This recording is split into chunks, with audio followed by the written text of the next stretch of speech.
θα σας δείξω τον τρόπο πολλαπλασιασμού του βασιλικού με μοσχεύματα, εύκολα, γρήγορα και οικονομικά. Ο βασιλικός, να ξέρετε, είναι ένα από τα πιο εύκολα φυτά πολλαπλασιασμού με αυτόν τον τρόπο. Για αρχή κόβουμε ένα κλαδάκι από τον βασιλικό μας. Αυτό εδώ είναι πολύ καλό.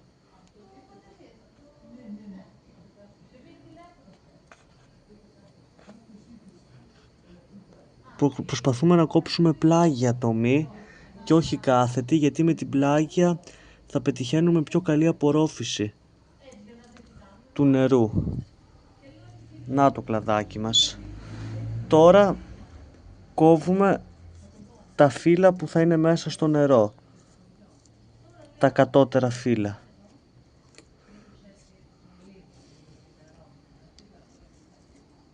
Ωραία. Μια χαρά.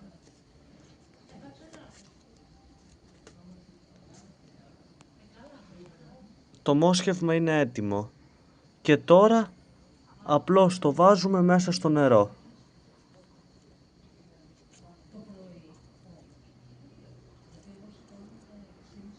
Τόσο απλά.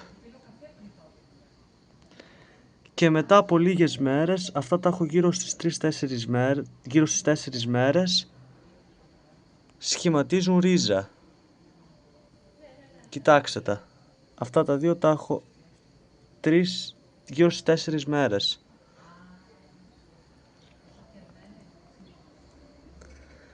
Βάλτε 2-3 παραπάνω από αυτά που θέλετε, γιατί μπορεί για κάποιο λόγο το ένα μόσχευμα να μην πιάσει, για να έχετε 100% επιτυχία.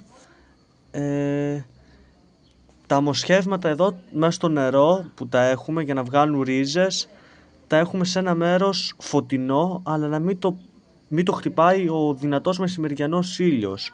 Εδώ το έχω στο βορεινό μπαλκόνι του σπιτιού.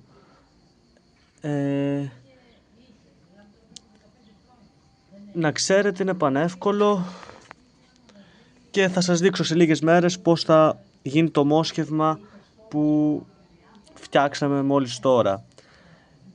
Με αυτόν τον τρόπο, να ξέρετε, η βασιλική που θα παράξετε θα είναι ακριβώς η ίδια ποικιλία με το μητρικό φυτό. Ουσιαστικά θα είναι κλόνη του.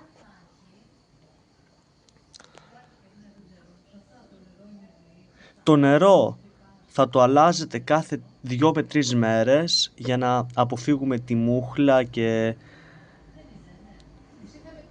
μην επηρεάσει τις ρίζες.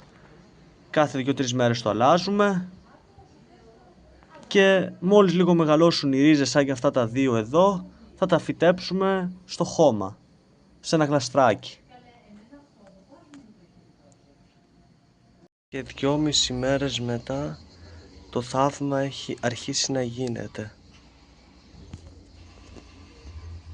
Αρχίζουν να σχηματίζονται οι ρίζες.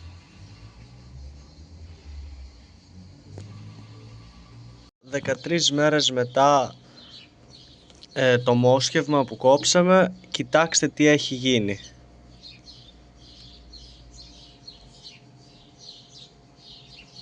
Τι ριζικό σύστημα έχει αναπτύξει. Είναι υπέροχος. Ένας μικρός βασιλικός. Αυτό το μικρό κλαδάκι έγινε ένα καινούργιο φυτό.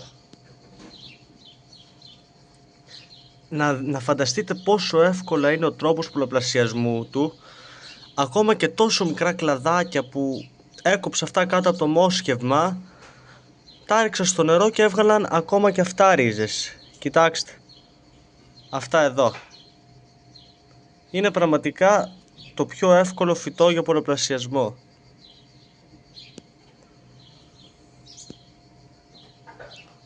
Τώρα θα τον φυτέψουμε σε μια γλαστρούλα και θα έχουμε ένα καινούριο φυτό βασιλικού. Τώρα φυτέψαμε το βασιλικό στο χώμα και έχουμε ένα καινούριο μικρό βασιλικό. Τόσο εύκολα, γρήγορα και οικονομικά.